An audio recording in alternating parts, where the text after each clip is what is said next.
Magandang araw po sa inyong lahat at welcome back po sa PinoyTechs channel.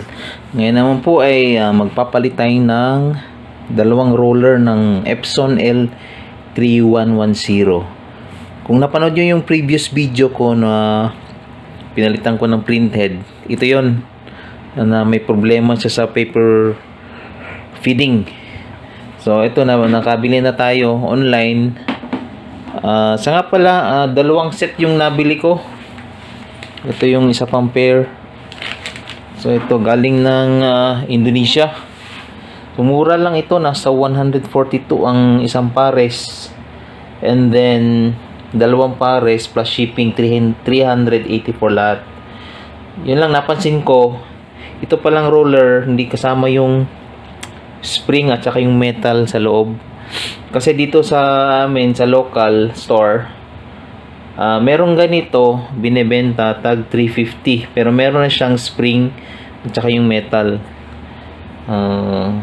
Pero ganun pa man, hindi pa naman sira yung spring. So ito lang yung papalit natin, saka yung roller na isa. Okay, tara, let's start!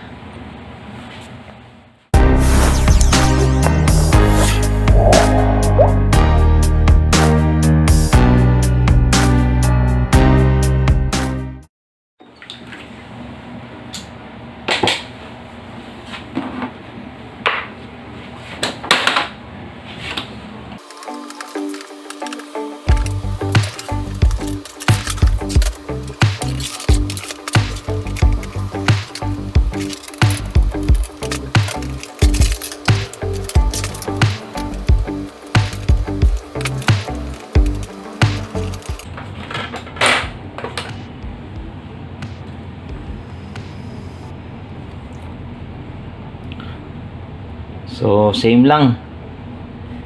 Okay. And then, itong roller na to.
Okay.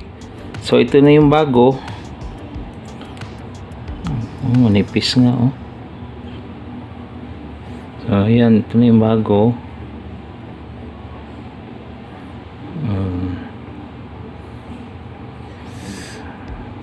Nipis na nga. So insert natin to. Ayan. Yun, then meron itong isang washer, tapos insert natin dito.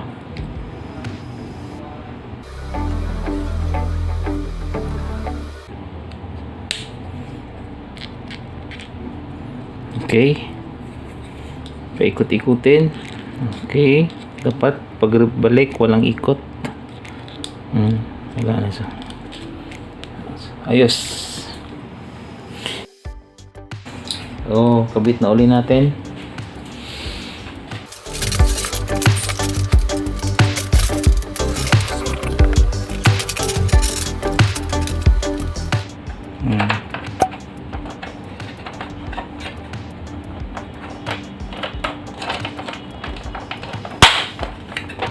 Okay.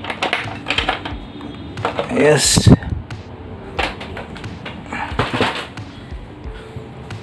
Kapit natin yung spring.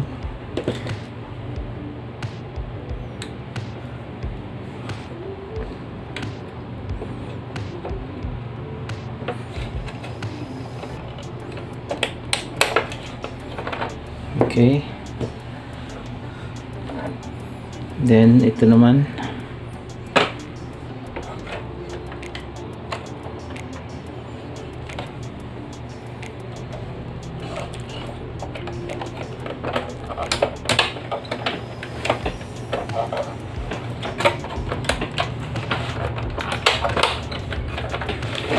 Okay. Masuk na.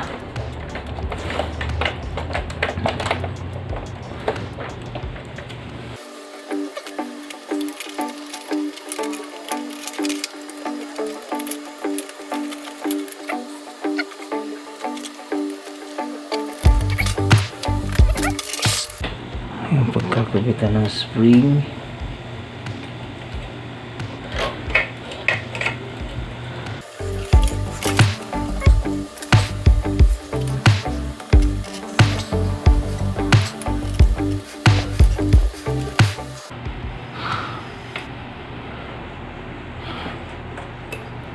Okay.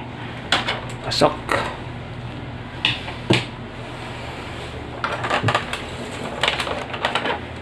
Next. Ito.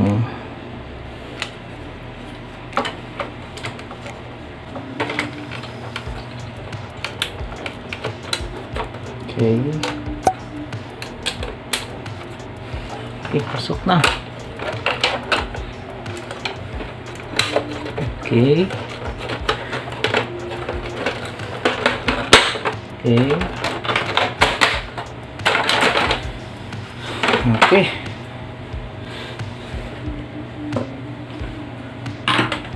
Ulit natin ng cover.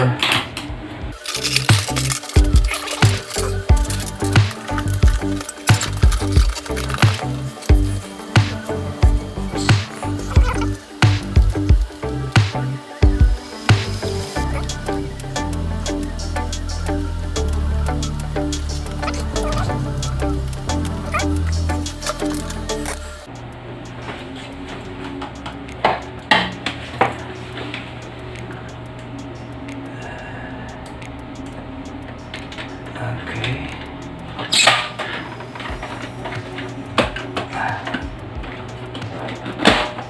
Okay.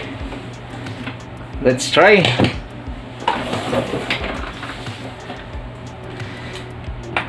Kabit ko muna itong dalawang screw.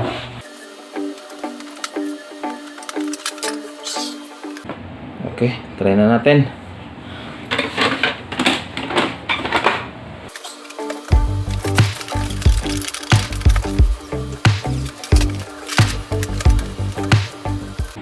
Try natin mag multiple copy. So check muna natin yung quality. Photocopy tayo ng color. Okay. Tignan natin.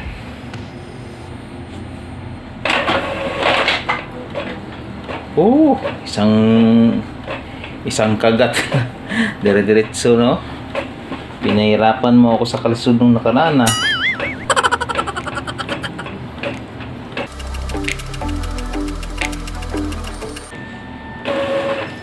Okay. So, good.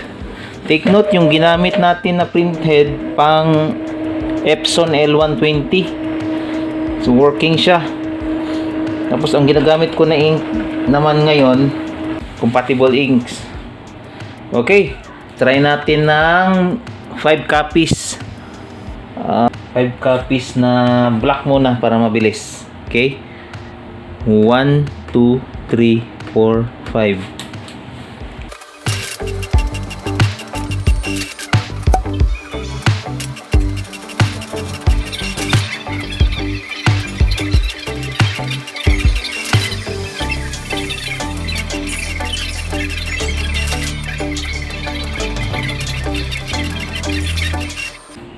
Okay.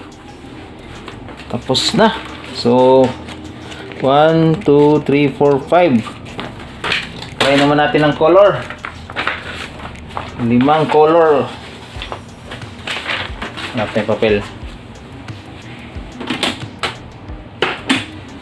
Okay, color tayo. 5. 1, 2, 3, 4, 5.